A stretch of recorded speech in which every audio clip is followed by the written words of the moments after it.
दोस्तों आज आपको आपके मन के विषय में एक बहुत गहरा राज बताऊंगा। खासकर जिन लोगों के मन में गंदे ख्याल पैदा होते हैं अपने आप और वो बहुत शर्मिंदा होकर जीते हैं कि ये ख्याल क्यों आया। सीधा सच्चा रास्ता है, उस ख्याल को अपनाओ मत, उसके मालिक मत बनो। आपने जानबूझकर किसी विषय के बारे में सोचा, उसके जरिए, उस सोच के जरिए आनंद लिया, इच्छा पूरी करी, मजे लिए, तो आप उस ख्याल के जिम्मेदार हो, वरना उस ख्याल की जिम्मेदारी लेना ना लेना आपके ऊपर है। और उसमें भी अगर आपने कोई गंदा ख्याल अपने मन में लेकर आया आनंद लेने के लिए, वासना की वजह से, गुस्से की वजह से, तो भी अब आप क्या कर सकते हो? शर्मिंदा होने की जगह खुद से वादा कर दो कि आगे से ये ख्याल मैं जानबूझकर अपने मन में नहीं लेकर आऊंगा, मैं इतना कमजोर नहीं पड़ूंगा, ये मेरा खुद से वादा है। बस इतना आप कर सकते हो। ये कर दिया तो उस पुराने पाप से समझो आप मुक्त हो गए। और ये वादा कमजोर समय में, कमजोर पलों में आपको ध्यान रखना है। दोस्तों हमारा जो मन है, माइंड है, वो एक मशीनरी है। वो इंद्रियों के जरिए दुनिया के विषय पकड़ रहा है, उनको मैन्युफैक्चर कर रहा है, ख्याल बना रहा है। ये उसका काम है। दुनिया के विषय उसे क्या क्या मिल रहे हैं उस पर आपका पूर्ण तरीके से कंट्रोल नहीं है। वो ख्याल अपने आप बना रहा है, आपके मन में पेश कर रहा है, माइंड में पेश कर रहा है, उसमें भी आपका रोल नहीं है। आपका रोल वहां आता है कि उन ख्यालों को अपनाना है, नहीं अपनाना, उनके बारे में बार बार सोचना है, नहीं सोचना, उनके मालिक बनना है या नहीं बनना। और अगर आपने रिजेक्ट कर दिया कि ये गंदा, ये भद्दा ख्याल मेरा नहीं है, ना मुझे इससे आनंद लेना, मेरा इससे कोई वास्ता नहीं है, मन ने पैदा करा है, वहीं आप उससे मुक्त हो गए। आपको गिल्टी होने की, शर्मिंदा होने की जरूरत नहीं है। जैसे एग्जाम्पल देता हूं, कई बार गुस्से में हम किसी अपने के लिए सोच लेते हैं कि मर जाए।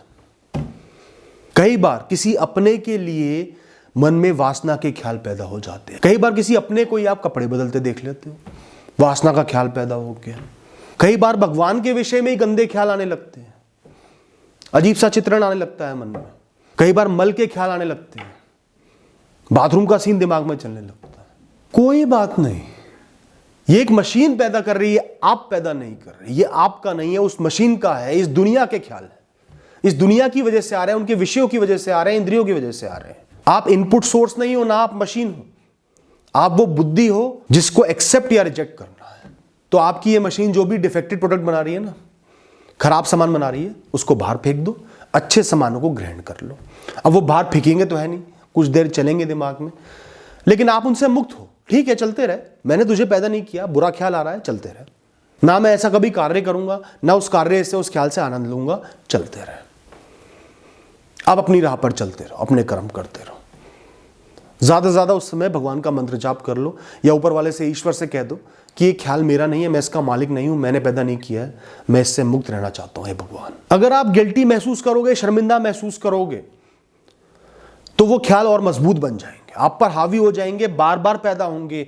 क्योंकि ये ब्रह्मांड, आपका मन इंटेंसिटी को पढ़ता है, नेगेटिव पॉजिटिव को नहीं, इंटेंसिटी को, ऊर्जा को पढ़ता है। अगर आपके अंदर से ऊर्जा पैदा हुई उस ख्याल की वजह से, मतलब वो ख्याल मजबूत बन गया, वो ऊर्जा उसको मिल गई। उन ख्यालों को आराम से बह जाने दो, शांति से बह जाने दो, आप किनारे पर खड़े रहो। जैसे सपोज आपने किसी अपने प्रियजन को, जिनका आप सम्मान करते हो, कपड़े बदलते देख लिया, गलती से देख लिया। अब वो जो सीन है बड़ा अनकॉमन है, आपकी इंद्रियों के लिए बहुत ऊर्जावान है, तो वो बार बार रिपीट होगा। आपकी इंद्रियों को सहलाने की कोशिश भी करेगा, वासना को भी आप पर हावी करने की कोशिश करेगा, ग्लानि को भी हावी करने की कोशिश करेगा। जितना बचोगे, अवॉइड करोगे कि मैं वो ना सोचूं, उतना वो बढ़ते चले जाएगा। और उसमें बह गए फिर तो वो निरंतर पैदा होता रहेगा, सालों तक दिमाग में बस जाएगा। आपको उसको एक्सेप्ट कर लेना है। हम सब कपड़े बदलते हैं, सबके पास शरीर है, वही अंग है, कोई अनोखी बात नहीं है। अगर मेरी इंद्रियों में, मेरे मन में उस चीज को लेकर थोड़ी सी वासना पैदा भी हुई है, तो वो इंद्रियों में हुई है, वो शरीर में हुई है, मेरी बुद्धि में पैदा नहीं हुई है। वो भी एक नॉर्मल रिएक्शन है, कोई बात नहीं, उसको खत्म होने दो, अपने आप खत्म हो जाएगा। वो एक नेचुरल रिएक्शन था और कुछ भी नहीं था। अपने कामों में बिजी हो जाओ, कर्मों में लग जाओ, ग्लानि नहीं करनी, बस उसको ओन नहीं करना, धीरे धीरे अपने आप खत्म हो जाएगा। तो यही तरीका है, जो भी खराब, गंदे, अनचाहे विचार आपके मन में आते हैं, उनसे दूरी बनाने का, वो रिपीट ना हो, आपको परेशान ना करें। Thank you and all the best.